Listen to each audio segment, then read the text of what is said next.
Hello மக்களே, எல்லோரும் எப்படி இருக்கீங்க?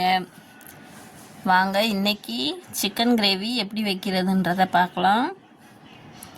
அதுக்கு ஃபஸ்ட்டு 100 கிராம் அளவுக்கு சின்ன வெங்காயத்தை எடுத்து குட்டி குட்டியாக கட் பண்ணி வச்சுக்கோங்க. அதுக்கப்புறம் ஒரு மீடியம் சைஸ் தக்காளி 2 எடுத்துக்கோங்க. அதையும் குட்டி குட்டியாக கட் பண்ணி வச்சுக்கோங்க. வச்சுட்டு கருவேப்பிலை, இஞ்சி பூண்டு பேஸ்ட்டு இதெல்லாம் ஃபஸ்ட்டே ரெடி பண்ணி வச்சுருங்க. அப்போ தான் டக்கு டக்குன்னு நம்ம சமைக்கிறதுக்கு ஈஸியாக இருக்கும். இப்போ வடை சட்டியில் எண்ணெயை ஊற்றிட்டு கொஞ்சம் சோம்பு, அது பொரிஞ்சதுக்கப்புறம் சின்ன வெங்காயத்தை போட்டு கொஞ்சம் கருவேப்பிலையும் போட்டு நல்லா வதக்கி விட்டுருங்க. அது நல்லா வதங்கினதுக்கப்புறம் தக்காளி கட் பண்ணி வச்சுருக்கோம்ல, அதையும் எடுத்து இதோட சேர்த்து ஆட் பண்ணிடுங்க. ஆட் பண்ணி கொஞ்சம் நல்லா வதக்கிடுங்க. வதக்குனதுக்கப்புறம் இஞ்சி பூண்டு பேஸ்ட்டு அதையும் சேர்த்து கொஞ்சம் வதக்கி விட்டுருங்க. அதாவது சிக்கன் 65 மசாலா நான் எப்போயுமே கிரேவிக்கு 65 மசாலாவும் சேர்த்து தான் போடுவேன். கிரேவி மசாலாவும் 65 மசாலாவும் சம அளவு எடுத்து உரப்புக்கு தகுந்த மாதிரி 3 ஸ்பூன் 4 ஸ்பூன் அந்த மாதிரி கணக்கு வச்சுக்கோங்க. எத்தனை பேர் இருக்கீங்களோ அதுக்கு தகுந்த மாதிரி போட்டுக்கோங்க. நாங்கள் 4 பேர் இருக்கிறதுனால எங்களுக்கு மதியம் நைட்டு 2 வேளைக்கும் சேர்த்து ஒரு 4 ஸ்பூன் எடுத்துக்கிடுவேன். இதில் 2 ஸ்பூன், அதில் 2 ஸ்பூனு. நம்ம உரப்புக்கு வேறு எந்த இதுவும் சேர்க்க போகிறதில்ல. அதனால் 4 ஸ்பூன் சிக்கன் கிரேவி மசாலாவும் சிக்கன் 65 மசாலாவும் கலந்து எடுத்துக்கோங்க.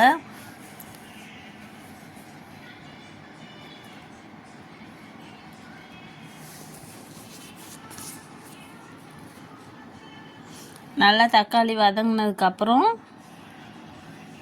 தக்காளி, இஞ்சி பூண்டு எல்லாம் நல்லா வதங்கினதுக்கப்புறம் கழுவி வச்சுருக்க சிக்கனை அதில் சேர்த்து நல்லா கலந்து விட்ருங்க.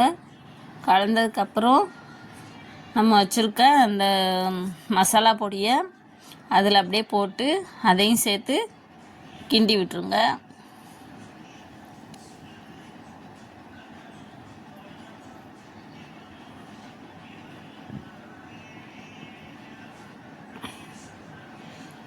எல்லா சிக்கன்லையும் படுற மாதிரி நல்லா கொஞ்சம் நேரம் கிண்டிட்டு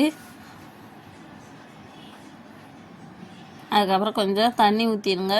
தண்ணி ஊற்றிக்கோங்க. மஞ்சத்தூள் கொஞ்சம் போட்டுக்கோங்க. இந்த சிக்கன் வாசனை இந்த ஒரு மாதிரி கவுள் வாடை அடிக்காமல் இருக்கிறதுக்கு கொஞ்சம் மஞ்சத்தூள் சேர்த்துக்கோங்க.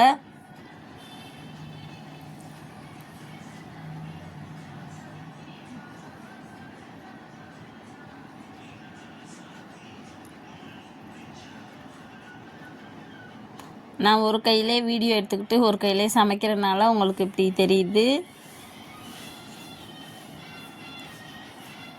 அப்புறம் ஒரு அளவுக்கு தகுந்த மாதிரி உப்பு சேர்த்துக்கோங்க. உப்பு சேர்த்துட்டு மூடி வச்சுட்டு நல்லா கொதிக்கட்டும். சிக்கன் நல்லா வேகட்டும். அதுக்குள்ளே நம்ம இன்னொரு மசாலா ரெடி பண்ணிடலாம். கொஞ்சம் சோம்பு, தேங்காய், கசகசா கொஞ்சம் போட்டு நல்லா அரைச்சிருங்க. ஃபைன் பேஸ்ட்டாக அரைச்சிட்டு நல்லா சிக்கன் கொதி வந்தவுடனே இந்த அரைச்ச பேஸ்ட்டை அப்படியே அதில் ஊற்றி கலந்து விட்ருங்க.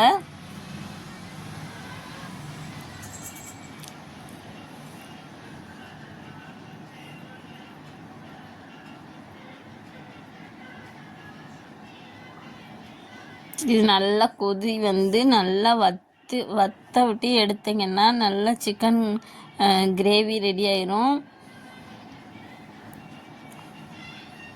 லாஸ்ட்டாக கொத்தமல்லி தழை இருந்தால் தூவி விட்டுருங்க.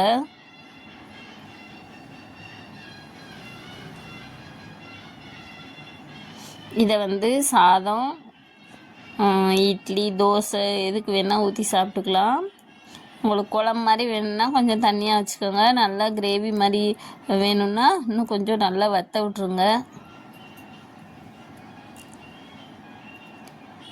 லாஸ்ட்டாக கொஞ்சம் குடிச்சு பார்த்துக்கோங்க. உப்பு பத்துதா பத்தலையான்னு பார்த்துக்கிட்டு உப்பு தேவைன்னா சேர்த்துக்கோங்க. கொஞ்சம் லாஸ்ட்டாக மிளகுத்தூளை ஆட் பண்ணி விட்ருங்க. அவ்வளோ டேஸ்ட்டாக இருக்கும். இந்த மாதிரி ஒரு தடவை சிக்கன் கிரேவி வச்சு பாருங்கள். எப்படி இருக்குன்றத கமெண்ட்டில் சொல்லுங்கள். வேறு என்ன சமைக்கலான்றத உங்களுக்கு என்ன சமையல் தெரியணும் அதையும் கொஞ்சம் கமெண்டில் சொன்னீங்கன்னா அதையும் வந்து ட்ரை பண்ணி பார்ப்போம். தேங்க்யூ.